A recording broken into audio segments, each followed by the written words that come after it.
Okay, greetings. So, welcome to today's class. So, a quick recap of what we did in the previous class. We looked at the actual combustion process that happens in a spark ignition engine. We learned what were the different phases of the processes that happen in an SI engine.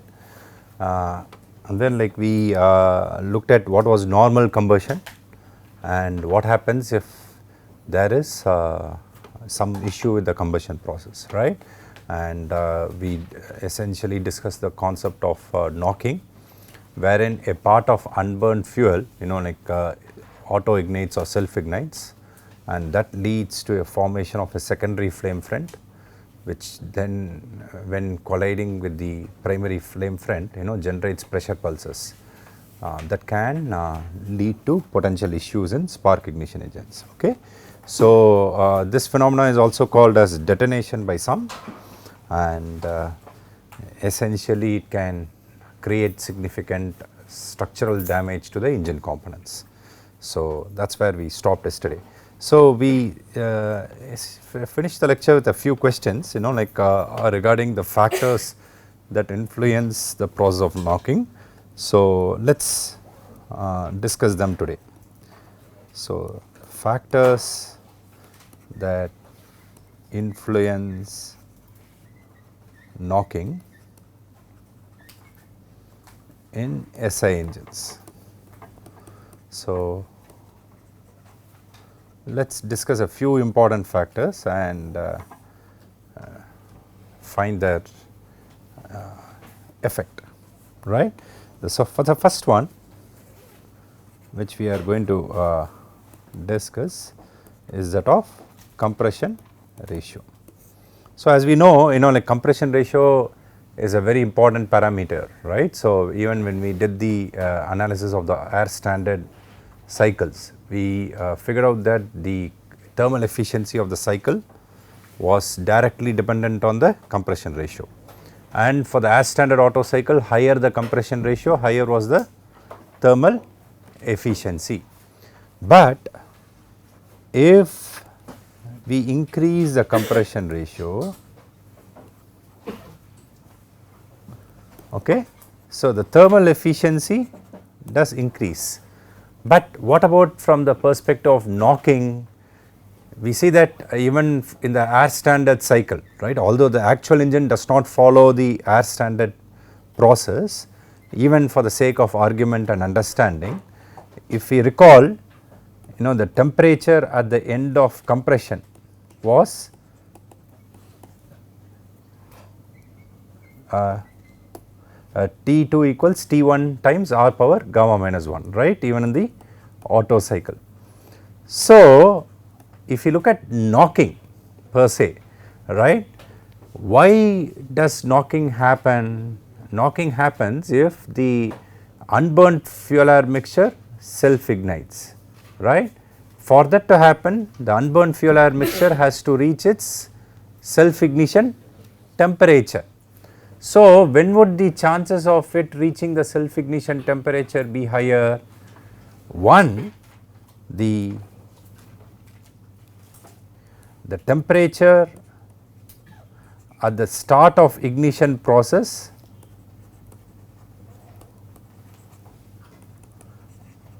affects the chances of knocking, obviously, right. Higher the temperature at the start of the ignition process, higher would be the chances for knocking, right. Second is the heat added during combustion,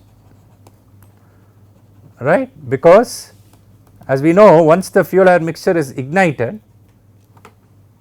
we are going to have heat energy being added to the gases present in the cylinder, right.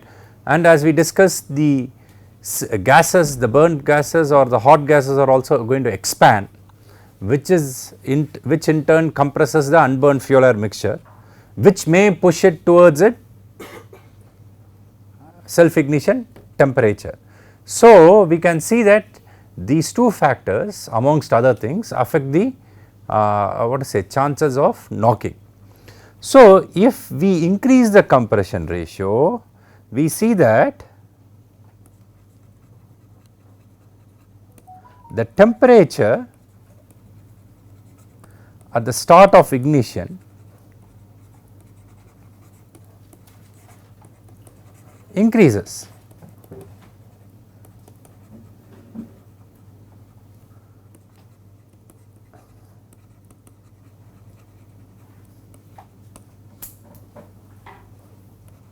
Correct? I am sure all of us can agree to that point, right. So, if we increase the compression ratio, the temperature at the start of the ignition process would certainly increase, because even if you consider T2 equals T1 R power gamma minus 1 as an idealization, right. If I increase the value of R for the same T1, T2 is going to be higher.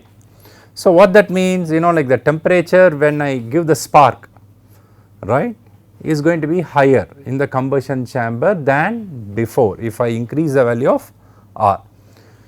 So, for the same amount of fuel burnt or same amount of heat energy which is released by the combustion process, the chances of the unburnt fuel air mixture reaching the self ignition temperature become more with increase in R. I am sure all of us can agree to that point.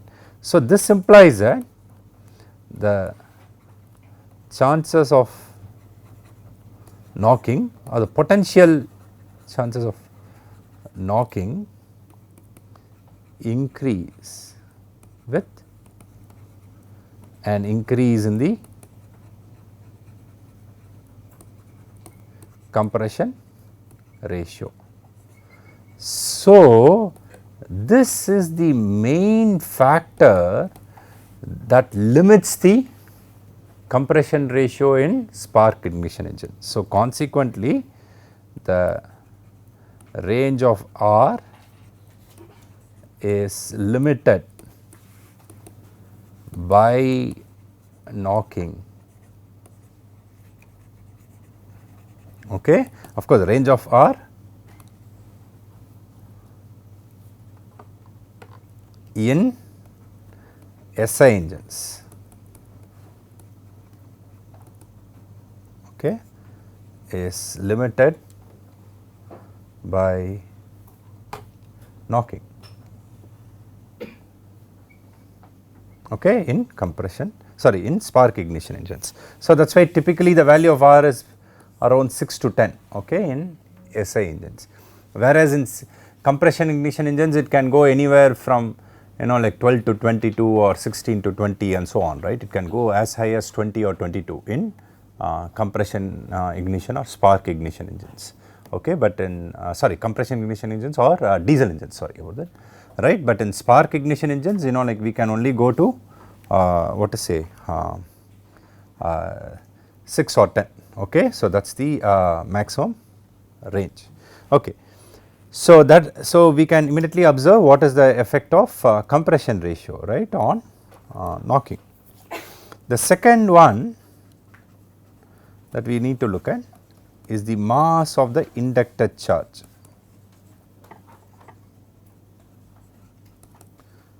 So, what do I mean by mass of inducted charge? In essence, the quantity of fuel that I am introducing in the combustion chamber. Please remember, charge means fuel air mixture, okay. For combustion I need fuel, I need oxygen in the correct proportion and a mechanism for initiating the combustion process. The word charge in engines is used to refer to the combustible fuel air mixture, right. So, now when I increase the mass of the charge which is introduced into the engine, what do you think would happen? Let us say for the same compression ratio, the temperature at the start of ignition would be by and large the same, because there is no ignition yet. But what would happen when combustion starts with a higher amount of charge inside the combustion chamber? More heat energy is going to be released, right. The rate at which heat energy would be released will become more. Then the chances of the unburnt fuel air mixture reaching its self ignition temperature also would be higher, right, because we are releasing heat energy at a larger rate. So, that means that whatever fuel air mixture is unburnt may also reach its self ignition temperature potential, right. So, we can immediately see that increasing the mass of inductor charge increases the tendency for knocking.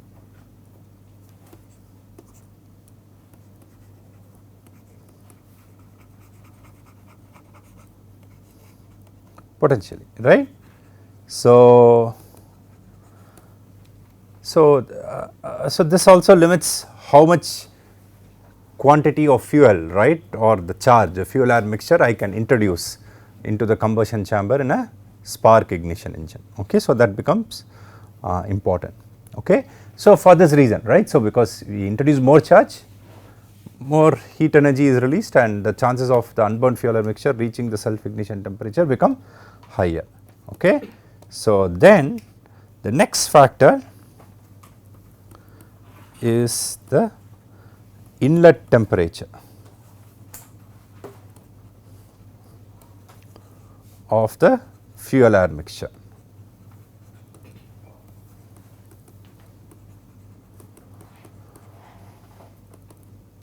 So, let us say I keep the compression ratio the same, right, the amount of heat energy released during combustion to be the same, but now what I am doing, I am increasing the inlet temperature of the fuel air mixture.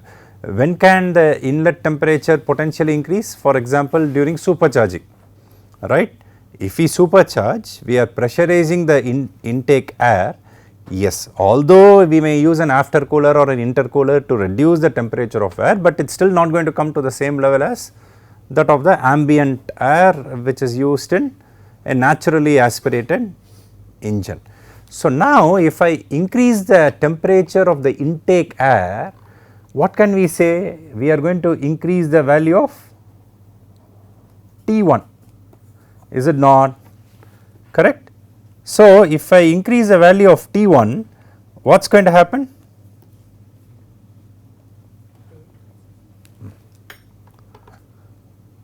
The chances of the charge reaching the self ignition temperature become more, right, because for the same compression ratio T2 would be higher, then the chances of the unburned fuel air mixture reaching the self ignition temperature would also increase, right. So, increasing the inlet temperature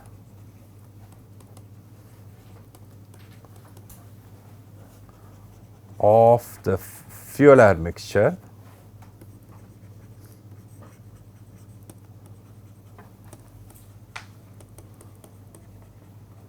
increases the tendency for knocking.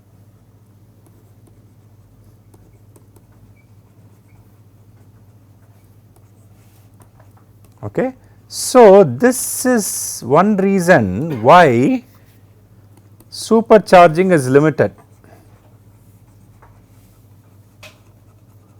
in SI engines, because this inhibits the application of supercharging. Although we know that it has its benefits, supercharging is limited in SI engines. Okay. So, this is one reason. For example, like we do not use a turbocharger typically in a petrol engine, right, it is used along with a diesel engine. The main reason is this. Okay. Yeah. So, now what about the next factor? The next factor is what is called as retarding the spark timing. Okay. So, what do we mean by spark timing? Like what is meant by retarding spark timing, what is meant by advancing spark timing. Okay. So, let us go back to the diagram that we considered here. Okay. So, if we shift point A closer to TDC, we mean that implies that we are retarding the spark timing. Okay. So, we shift point A, which is the start of ignition, right, where we provide the spark, right, closer towards the TDC, okay. That is we push point A to the right, that means that we are retarding the spark timing, okay. If you push point A to the left away from the top dead center, okay, that is what is called as advancing the spark timing, okay. If we shift point A away from TDC, we are essentially doing what is called as advancing the spark, okay, or advancing the spark timing, okay. So, that is the definition of retarding the spark timing and advancing the spark timing, very intuitive, is it not? So, now suppose if we retard the spark timing, that is instead of providing the spark here, I provide the spark somewhere here, what do you think will happen? The entire curve is going to be shifted, you know, like point B may be shifted here and the curve may go something like this, right. The pressure theta curve will go something like that. Now, why is the pressure decreased relatively? Because if I retard the spark timing, I am going to push the process of ignition closer to the top dead center. By the time the spark is given and by the time the ignition lag is overcome, I am even closer to the top dead center. By the time a significant amount of heat energy is released by combustion, my piston has started moving towards the bottom dead center. That means that the volume in the combustion chamber has started increasing significantly. So, for the same amount of heat energy released, if I have more volume, then the equivalent increase in pressure will be lower.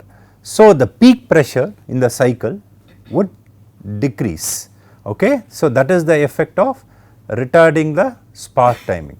So, if we retard the spark timing, the peak cycle pressure would decrease, the peak cycle temperature also would decrease, right, and the chances of knocking would obviously come down, right, because if the peak temperatures are coming down, the chances of knocking will come down.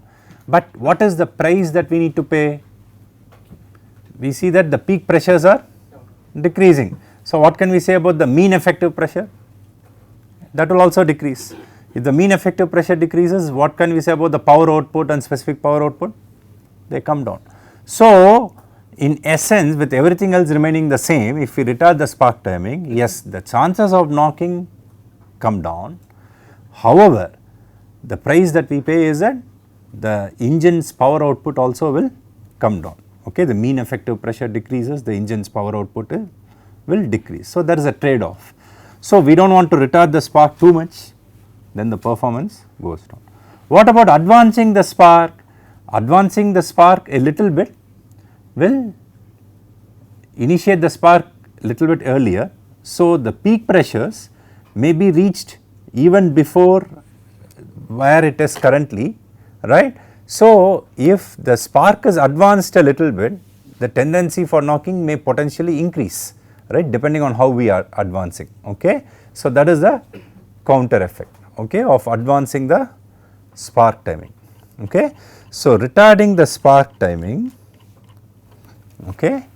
So, retarding the spark timing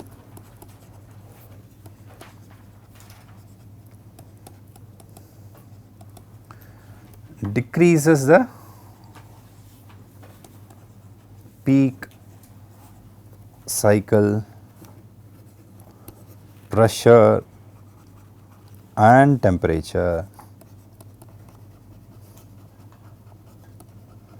This implies that the tendency for knocking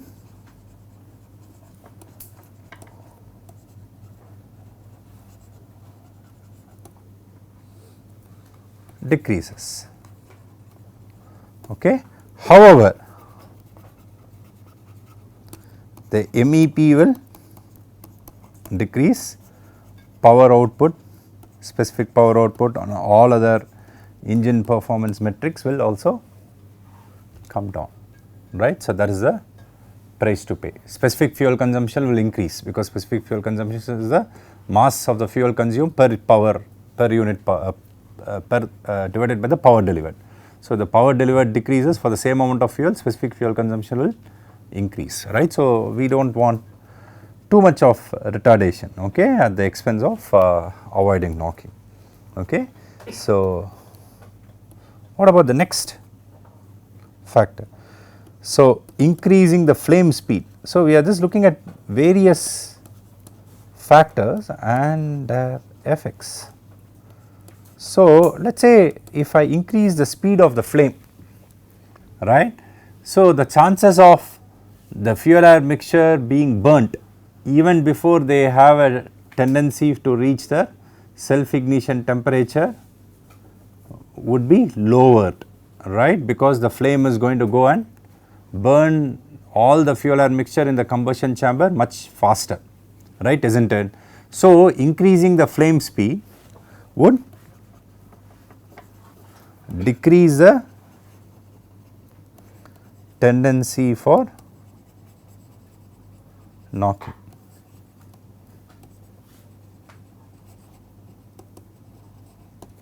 Okay. So, that is one more factor that can be considered. And if we decrease the engine size,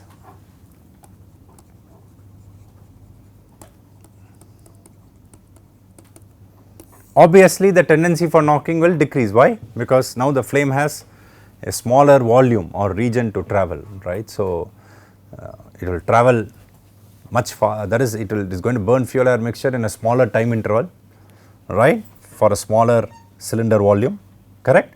So, then the tendency for even any portion of the unburned fuel air mixture to self ignite or auto ignite is going to go down, right.